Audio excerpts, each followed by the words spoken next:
On February 7, 2024, Officer Beldour of the City Police conducted a traffic stop on a man identified by his driving record as having 6 prior OVI convictions.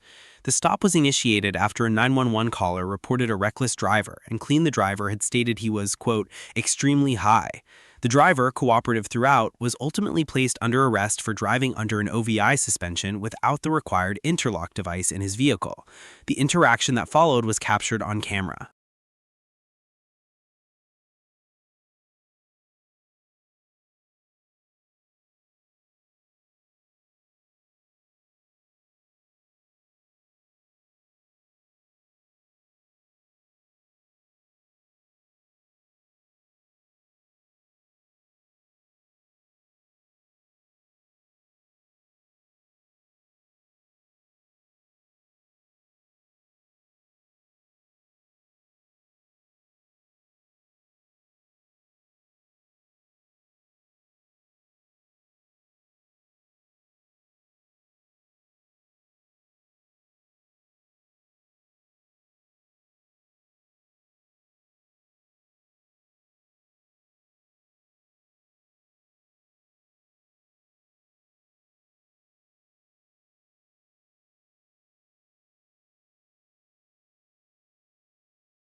Let's start with the stop itself. A 911 caller reported a reckless driver and claimed the driver said he was extremely high. That is a tip, not an observation by the officer. Under Illinois versus Wardlow, decided in 2000, and the earlier foundational ruling in Terry versus Ohio from 1968, officers may conduct an investigative stop when they have reasonable articulable suspicion that criminal activity may be afoot. A tip from an identified caller combined with the officer's own observation of a stop bar violation clears that bar comfortably. The stop was lawful. Now the marijuana. Recreational marijuana is legal in Ohio, and the driver correctly stated that, but legal possession does not mean legal operation of a vehicle while impaired. The officer's next move, running the driver's information while noting the smell of alcohol alongside the marijuana odor, was methodical and entirely appropriate at this stage.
This is where the stop becomes legally clean and also legally significant. Ohio Revised Code governs restricted driving privileges following OVI convictions, and two conditions appear to have been clearly printed on the driver's paperwork: carry the privilege document at all times, and drive only a vehicle equipped with an ignition interlock device. The driver acknowledged both conditions and acknowledged the vehicle had no interlock installed. That is not a gray area. The officer's handling of the field sobriety test question is worth noting separately. He asked if the driver was willing to take the test voluntarily. That is the correct framing. In Birchfield versus North Dakota, decided in 2016, the Supreme Court drew a clear line between breath tests, which may be administered incident to a lawful arrest, and blood tests, which require a warrant. Field sobriety tests occupy different ground. They are typically requested pre-arrest as an investigative tool, and a driver has the right to refuse them. The officer did not threaten, deceive, or coerce. He asked. The driver declined, and the officer moved forward without pretending refusal created new liability that it did not create.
The arrest was grounded. Driving under OVI suspension in Ohio is a criminal offense under Ohio Revised Code Section 4510.14, and the officer had established the elements: no valid license, no interlock device, driving privilege conditions unmet. The search incident to arrest is a well-established exception to the Fourth Amendment's warrant requirement. In United States v. Robinson, the Supreme Court held in 1973 that a lawful custodial arrest justifies a full search of the person without any additional justification required. The driver's proactive disclosure of the knife before the search began is exactly the kind of transparency that keeps a routine arrest from escalating. The officers, for their part, did not mock him, did not escalate over the paper towel explanation, and treated a bizarre and awkward moment with basic human decency. That matters more than people think when a camera is rolling. Officer Beldour gets a B+. From the first approach, he was measured, clear, and honest with the driver about exactly where things stood at each step. He identified the stop bar violation on his own, confirmed the marijuana odor, correctly noted that legal use does not equal legal impairment, and walked through the privilege paperwork methodically, rather than making assumptions. When he asked for the field sobriety test, he framed it as voluntary, because legally it was. He told the driver he would be given the opportunity to call someone before being transported, and he followed through on that. The only reason this is not a solid A is that the audio of his Miranda warning delivery between 11:36 and 12:04 was garbled and incomplete as captured on the body camera, and Miranda, under the Supreme Court's ruling in Miranda v. Arizona from 1966, requires that suspects be clearly informed of their rights before custodial interrogation. Whether the full warning was delivered is unclear from the footage alone, and that ambiguity is worth noting. The driver gets a B. This is not a grade for his driving decisions. Those were clearly poor ones, and he knew it. This is a grade for how he conducted himself during the interaction. He was transparent. He admitted to smoking marijuana. He disclosed the knife before the search. He explained the paper towel situation rather than let the officer discover something unexpected at the jail. He did not invoke his rights aggressively or attempt to create a confrontation. He asked intelligent questions. What are the consequences of refusing the field sobriety test? Which is exactly what any person should ask before consenting to anything. He lost points for driving in conditions he knew voided his privileges, but the way he handled the stop itself was honest and composed. Let us know if there is an interaction or legal topic you would like us to discuss in the comments below. Thank you for watching, and don't forget to subscribe to Grade the Badge for police accountability analysis.